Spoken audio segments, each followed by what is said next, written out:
Olá, nosso trabalho é sobre genes do câncer, da disciplina de Patologia Geral, ministrada pelo professor Marcos Macedo, da Faculdade Integrada do Norte de Minas, FUNORTE. O trabalho é realizado pelos acadêmicos do quarto período de Biomedicina, sendo eles Bruna Natália, Jordana Maria, Natália Mota, Rayandra Lorena e Valder de Freitas Filho.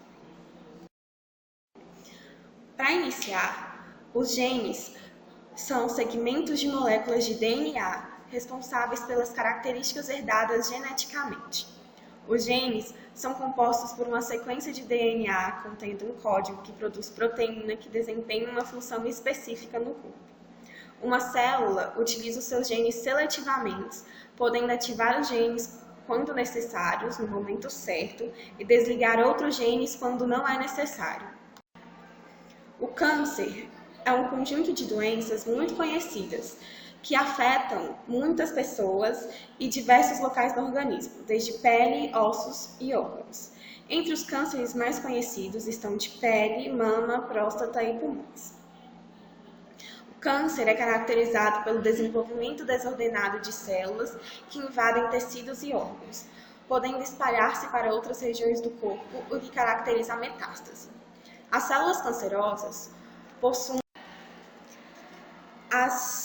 cancerígenas possuem crescimento lento e tendem a ser agressivas e incontroláveis, formando tumores. Essa imagem mostra o desenvolvimento de um tumor e o seu crescimento através dos tecidos. O câncer ocorre a partir de alterações gênicas no material genético de células normais, que sofrem transformações até se tornarem malignas. Ele é desenvolvido a partir de múltiplas etapas que podem envolver dezenas e até centenas de genes por meio de mutações gênicas, quebras e perdas cromossômicas, amplificações gênicas, instabilidade genômica e mecanismos epigenéticos. A protoncogênese está envolvida com a codificação dos elementos em diferentes vias moleculares, como os fatores de crescimento das células e seus receptores, e é responsável pelo crescimento e regulação da diferenciação celular, ou seja, ele controla quando uma célula deve se dividir, o quanto ela deve crescer, verifica qual célula está sendo necessária no organismo para saber em qual se diferenciar, sendo elas as células normais do organismo, ou seja, sem mutações. As mutações na protoncogênese geram a oncogênese, que são um conjunto de alterações cromossômicas, celulares e genéticas que culminam no desenvolvimento de um câncer. Essa imagem mostra que as alterações podem ser causadas por mutações espontâneas, ação de retrovírus, amplificação gênica ou translocação de segmentos específicos do DNA do genoma, que produzem proteínas defeituosas que são chamadas de oncoproteínas, que têm essa função natural perdida, produzindo a célula cancerosa.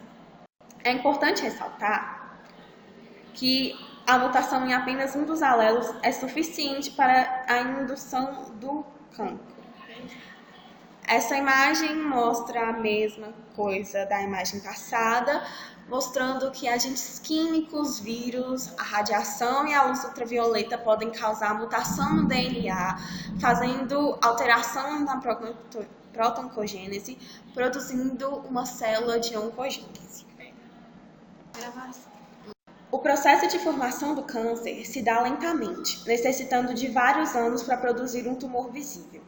O processo de evolução de um câncer passa por alguns estágios, sendo o seguinte: o primeiro estágio, chamado de estágio de iniciação, as células sofrem efeito dos genes cancerígenos, que provocam modificações em alguns genes. A célula é geneticamente alterada, mas não é possível encontrar um tumor. No segundo estágio, ou estágio de promoção, as células que foram alteradas vão sofrer o efeito dos oncopromotores, ou seja, os agentes cancerígenos. E a célula alterada se transforma em célula maligna. O terceiro estágio, ou estágio de progressão, é o último estágio, onde as células vão se multiplicar desordenadamente de forma irreversível. Neste momento, o tumor já é encontrado, caracterizando as primeiras manifestações clínicas do câncer.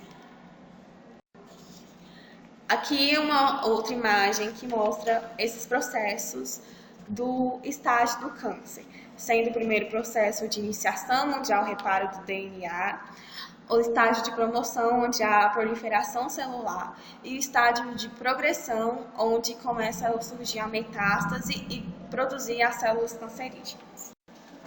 Agora vamos falar sobre os genes do câncer. Muitos genes contribuem para o desenvolvimento dos tumores, sendo chamados de genes supressores de tumor e genes de reparo. Os genes supressores fazem reparação do DNA danificado e controlam as células mortas, limitando o crescimento de células cancerígenas. Quando estes genes são mutados, as células começam a crescer descontrolavelmente, formando tumor. Os genes de reparo de DNA fazem a correção quando o DNA é replicado. Quando ocorre um erro no gene de reparação do DNA, estes erros não são corrigidos, podendo se tornar mutações que podem conduzir a tumores. Identificar os genes envolvidos no câncer ajudam a compreender melhor a doença e a descoberta de novas formas de diagnosticá-lo precocemente, facilitando o tratamento. Os tipos de genes do câncer.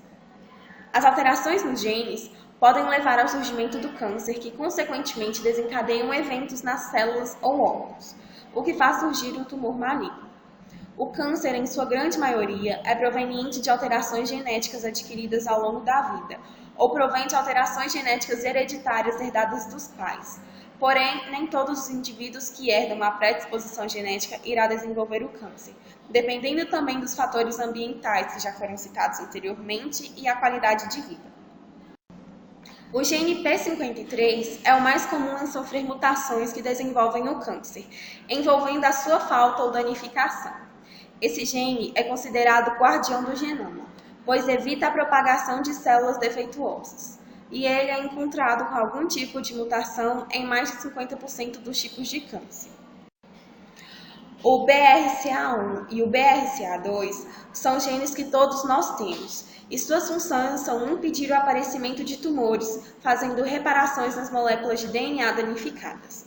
Quando sofrem mutações, perdem a sua capacidade protetora, ficando mais suscetíveis ao surgimento de tumores malignos. Sua alteração leva principalmente a câncer de próstata, mama e ovários. A mutação desse gene pode ser hereditária.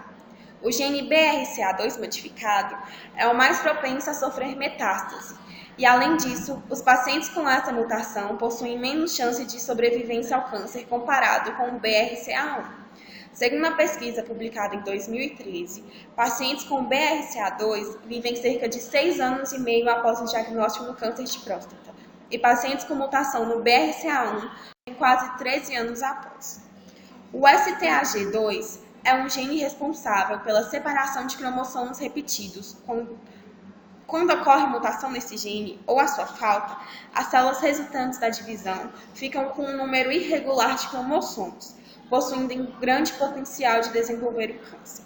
O STAG2 pode ser o primeiro passo de uma célula normal a se transformar em uma célula cancerosa. Mutações nesses genes podem desenvolver câncer de mama, no colo do útero, no pulmão e outros cânceres comuns nos homens. Obrigada pela atenção. Essas são as referências utilizadas no trabalho.